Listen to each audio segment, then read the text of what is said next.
fa amma al-yatima fala taqhar, basi kwa hakika yatima usimkemee, usimtolee ukali. Hakutaka kwa dhana yake kwenye akili itamjia, na atasema laiti ingelikuwa yupo baba yangu hapa au yupo mama yangu hapa, yasingenikuta haya. Kutokana na uzito wa hilo jambo, ndipo Bwana Mtume sallallahu alaihi wasallam akalipa umuhimu zaidi, na Allah akatilia mkazo zaidi ya kusema fa amma al-yatima fala taqhar, yatima usimkemee.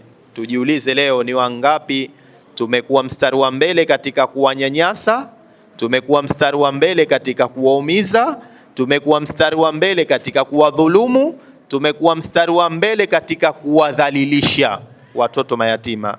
Inna lillahi wa inna ilaihi rajiun. Utu umepotea, haki haipo, unyanyasaji, macho yamewekwa katika mali aliyoacha marehemu kaka yako. Wewe shangazi, unahusika na kitu gani katika mali aliyoacha kaka yako? Unataka kulea mtoto yatima? Rudi katika Suratun Nisai.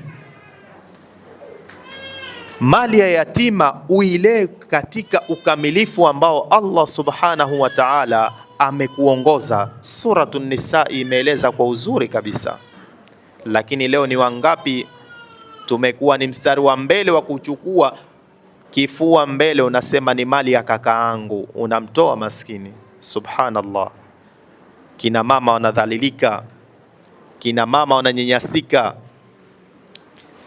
Tunapokwenda ni kuzito. Thumma latusalunna yawma idhin anin naim, tutakuja kuulizwa juu ya neema ambayo Allah amekupa. Na neema aliyokupa Allah sio neema ya kwamba amekuneemeshia mali, hapana.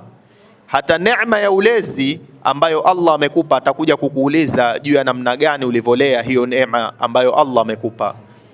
Kullukum ra'in wa kullukum mas'ulun an ra'iyya, kila mmoja ni mchunga na ataulizwa juu ya kile ambacho alichokichunga.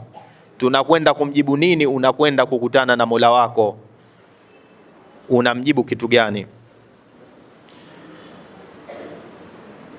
Watukufu wa Kiislamu, suala la kulea watoto mayatima ni pana sana sana sana. Ni mada iliyokuwa pana na inahitaji ufafanuzi, na watu kila siku tunafafanuliwa, lakini tulichokifanya ni kutia masikio yetu pamba, na hatutaki kuzungumziwa yale ambayo tulioamrishwa katika dini yetu.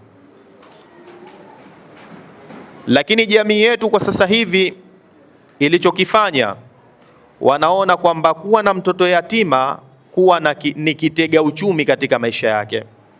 Kuna wengine wanatumia fursa hiyo kwa kufanya ni ombaomba, dini ya Kiislamu imekataza. Wengine wanachukua kwamba ni advantage ya kufanya mambo yake. Mimi nina mtoto yatima ndani, naomba unisaidie. Hapana, Uislamu unakataza maswala hayo. Haki alokuwa nayo mtoto wako uliyomzaa, unapochukua mtoto yatima, basi Imam Ahmad anasema mwenye kumlea mtoto yatima, basi anapomshika kichwa chake na akamuombea dua, Imam Ahmad anasema hurehemewa mtu yule kiasi cha zile nywele zake alizozigusa, pamoja na kusamehewa dhambi zake. Unapomgusa mtoto yatima ukamuombea na dua, tuangalie kichwa kina nywele kiasi gani. Lakini leo yote haya tunayasahau.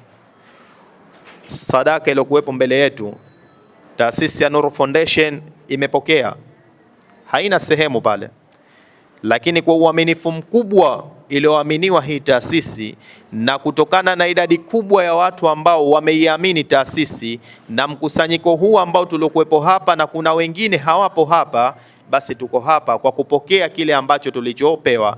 Na kuna baadhi ya watu wanachokifanya, sio wote, sehemu ya mchele, sukari, unga, kilo 5 tu, mtu anatoka roho, umeaminiwa wafikishie watu, unachukua sehemu ile ile ulioaminiwa unapeleka nyumbani kwako. Inna lillahi wa inna ilaihi rajiun. Kikupeleke wapi kilo 3 ya sukari? ikupeleke wapi kilo 3 ya unga unotumia siku moja tu. Leo tukiangalia jamii yetu